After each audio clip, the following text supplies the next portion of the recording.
Bonjour à tous, dans ce nouvel ETBO, on part sur les secrets de la cité de Llanhildut, mais aussi sur ceux de l'Aberhildut, situé juste derrière moi. On découvre tout cela dans un instant, juste le temps de revenir en images sur ce qui a fait l'actualité ce lundi 25 août 2014 dans le Finistère et dans la région. Embarquement de vétérans ce lundi matin à Audierne. Le 25 août 1944, l'île de Sein est libérée. La commune, honorée de l'ordre de la Libération, a été choisie par ce résistant plutôt que les commémorations de Paris.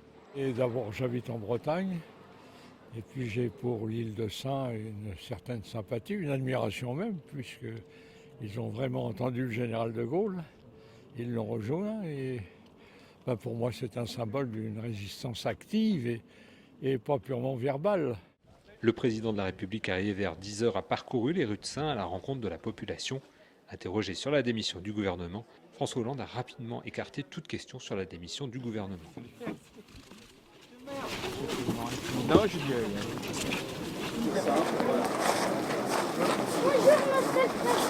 bonjour à toi. C'est belle l'exposition, hein. On va prendre. C'est préparé pour les enfants. Sous une pluie battante, la cérémonie a rassemblé les anciens combattants, dont l'unique survivant des 128 Sénans partis en 1940 vers l'Angleterre, un Sénan empreint d'humour. Je suis le seul, et aujourd'hui je crois que je ne serai plus, aujourd'hui c'est la fin. La cérémonie devant la Croix de Lorraine a permis à François Hollande d'honorer la Bretagne et l'île de Sein. Ce que les Sénans ont montré lorsqu'ils se sont embarqués à l'été 1940, c'est que leur île n'était pas isolée. Elle était un morceau de France. Et lorsque la France avait besoin de tous ses enfants, les Sénans étaient les premiers. Sein est l'exemple et le symbole de la Bretagne tout entière. Résister, c'était le thème de cette journée. Le président et les nombreux parlementaires ont appliqué ce principe, y compris sur la situation politique de ce 25 août 2014.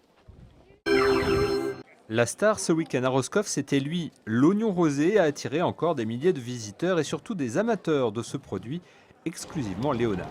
Un kilo, je sais pas, un peu pesé, mais ça doit bien faire les 50 kilos à peu près. Pourquoi vous avez acheté autant d'oignons ? C'est pour la famille d'abord, et aussi c'est pour la consommation de l'année en oignons. Une fête de l'oignon qui marque le début de la saison de ce produit, reconnu par une appellation d'origine contrôlée.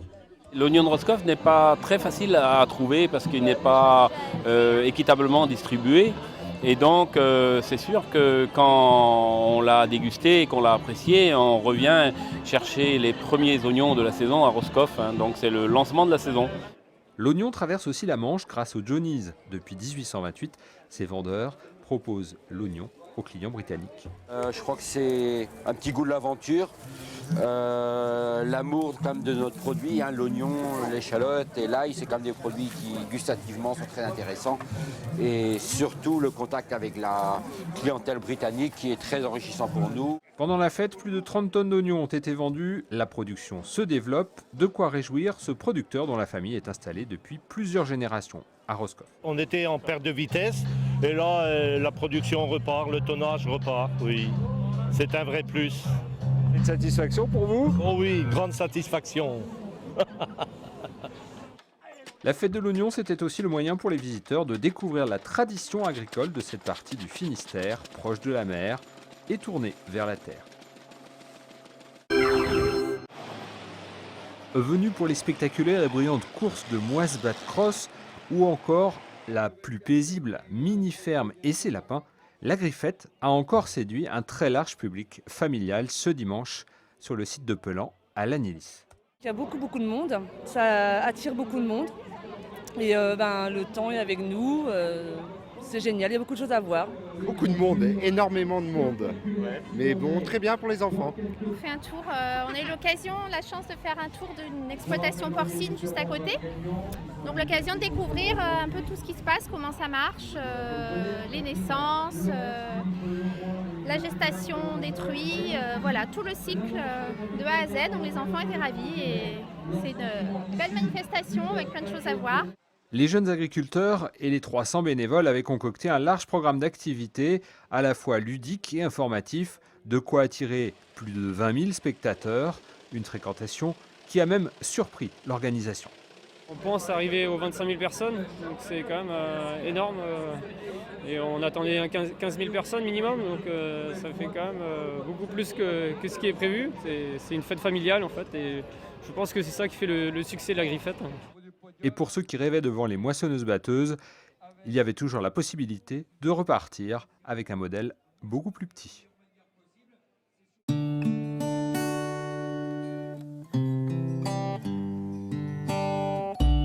Cette image-là, et comme c'est écrit Maréchal Lecuf, femme du capitaine Lecuf, et qu'à l'époque, le capitaine Lecuf, c'est le maire de la Et nous voilà sur le chemin de randonnée de l'Anildut avec Olivier Moelle. Bonjour. Bonjour. Alors vous êtes passionné par cette Tout à fait. cité et c'est vous qui faites la visite avec les randonneurs. Où est-ce qu'on se trouve ici? Alors, on est dans le quartier de Rue Morvan, qui est le plus beau quartier de l'Anildut, quartier qui a valu le classement de la commune en patrimoine rural et qui est un quartier avec, on dit, des maisons de maîtres de barque ou des maisons de négociants en pierre, très solides, anciennes, 17e, 18e. Est-ce qu'elles ont des caractéristiques atypiques, ces maisons? Alors effectivement, il y a un type particulier de cette maison avec des souches de cheminée qui sont arrondies, on dit en 2001, avec une très forte utilisation du granit local, le granit de la Berre, et puis des escaliers en pierre qui sont situés à l'arrière en général.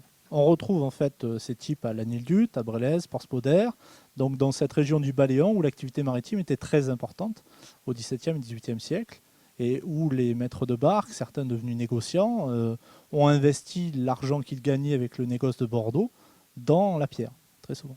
Qu'est-ce qui vous fascine ici dans l'histoire de la ville? C'est la capacité de comprendre les murs en fait, de comprendre la pierre, de retrouver la vie des gens, qui a fait construire, qui y a habité, pour quelles raisons, parce que c'est un passé qui était un peu oublié, il y a un très riche patrimoine à redécouvrir. Donc, comprendre la vie de la pierre, je crois qu'on va continuer la randonnée avec la carrière, c'est parti? C'est parti. En avant.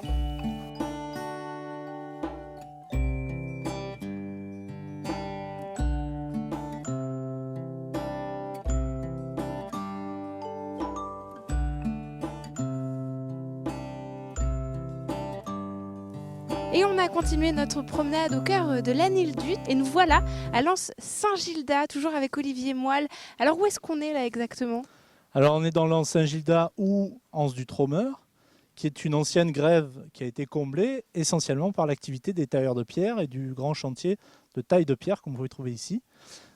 C'est donc la carrière du Tromeur qui est un peu plus au fond là-bas et qui, des années 1860 aux années 1920, a été extrêmement active.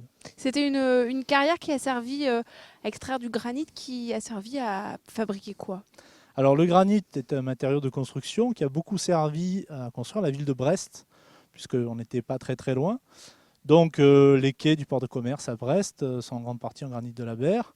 Après il y a même du granit qui est parti, alors je ne suis pas certain que ce soit celui du Tromeur, mais du granit de la Berre, qui est parti sur les quais de la Tamise, à Londres, les quais de Bordeaux. Et l'heure de gloire, ça a quand même été le socle de l'obélisque de Luxor, qui est en granit de la Berre. C'est une activité qui est maintenant terminée? Oui, depuis les années 20, ça périclite, la concurrence du béton, du ciment. Le fait aussi que ce soit sur le littoral, aujourd'hui, l'exploitation ne serait plus possible. Et les derniers tailleurs de pierre disparaissent dans les années 50. Il y a une interview de mon grand-père qui était tailleur de pierre en 1964 dans le Télégramme.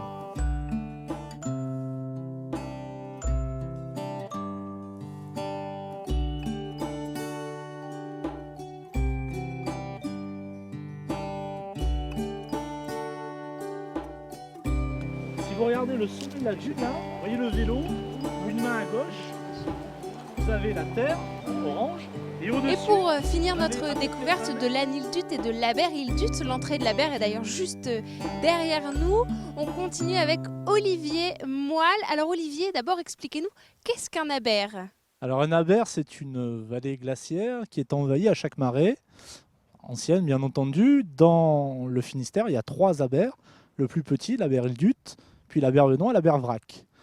C'est aussi des endroits qui sont abrités et qui permettent aux bateaux justement de s'abriter sur ces côtes assez venteuses.